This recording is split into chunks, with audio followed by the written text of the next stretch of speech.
Hello, Dalboa weekend. This is a recap of the first class basics for everybody. That's Jeremy. That's Laura. All right. Jeremy and I like to think about our pure bubble basics in a way that we find is generic and kind of universal. It fits for a lot of different people, a lot of different bodies, shapes, and sizes. So feel free to try our ideas on for size and see if it fits for you and the people you dance with.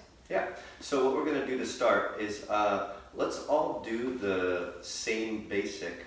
And I'm going to have Laura face front and I'll face backwards so you can sort of see this or go along.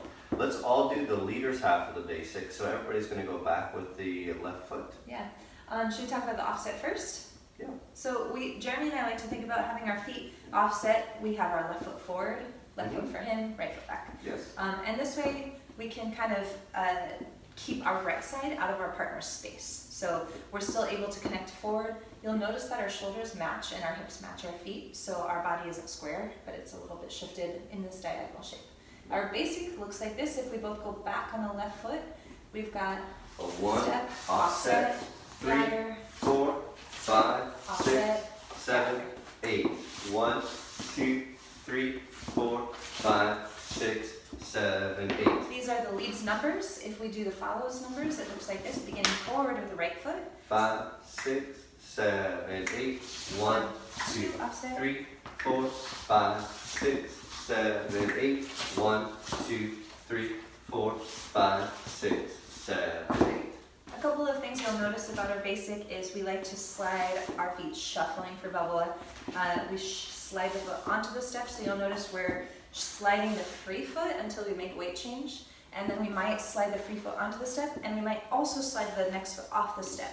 So we can have an on shuffle and an off shuffle, or just an on shuffle at the very least. So a side preview, or a good example, is if you ever try to slide on ice or a slippery floor, you push through the floor, you're balanced, and then the foot releases afterwards. Cool. So slide, release. And then the tricky thing that we've talked about is just remember to shuffle even your holds. So we have 1, 2, as I go into hold my 3, I still slide this foot into the hold and slide it out. Be careful not to lift the hip.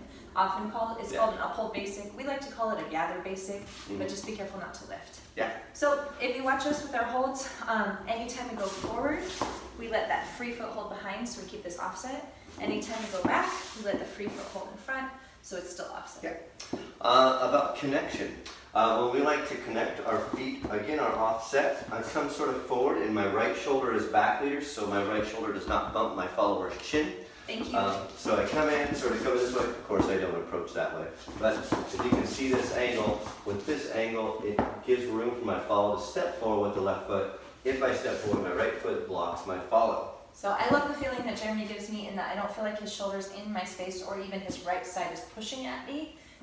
Jeremy actually creates a space for me. Ta-da! So you'll notice Jeremy reaches around to connect with me and then invites me into the side. You notice my right shoulder also comes back to my own body, so I'm connecting my core to my arm as opposed to being separated. Yeah, let that shoulder come back. Use those lats. All right, last but not least, we think about having an even, consistent pressure throughout everywhere we're touching. So we don't have a stronger pressure in our chest area. We don't have a stronger pressure in Jeremy's arm or my arm. We're doing whatever we can to even out that contact. Yep, so here we are. Again, there's even pressure. My arm tends to be not upward, but a little bit downward, because that eases my arm or the tension in my arm. It also makes it easier for us fellows to breathe. If Jeremy has any upward, even if it's a light upward energy in Jeremy's arm, it starts to make follows start to hold their breath a little bit, or even feel like they're being lifted off the floor. Even rotational. So this can pull my partner up out of the floor, or this can pull my partner up out of the floor. Conversely, follows, if I come in and I have an arched back, my lead is going to start to pull up and in. Or in, yeah. So make sure you let your collarbones be closer. I like to have my arm up and around. I'm going to rotate this so that I have a lot of contact all the way through here. If my lead is much taller, my arm might be here or here.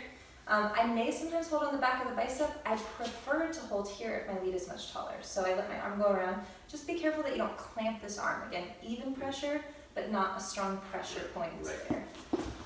With this hand here, not to get too specific, but we sort of come in palm to palm. And that's our main connecting point, and then the fingers wrap over, or the knuckles wrap over the palms. A hand hug. Yes. Our hands are hugging each other, so there's contact, but then our elbows just hang from our hands. We don't lift or push. Yep, so here we go. Let's do a couple basics. Looks like I this. do usually start with some rocks forward and backwards, not side to side. Or jockeys. Slow, 2, 3, 4, I have step, offset, 3, 4, step, offset, 7, 8, step, offset, 3, 4, step, And if you just offset, listen to our 7, 8, feet. 1, 2, 3, 5, 6, 7.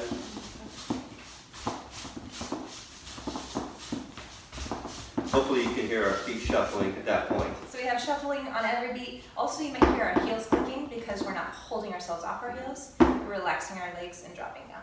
Yeah. That's a summary of our ideas on Pure Balboa Connection. More power to you and pure bow.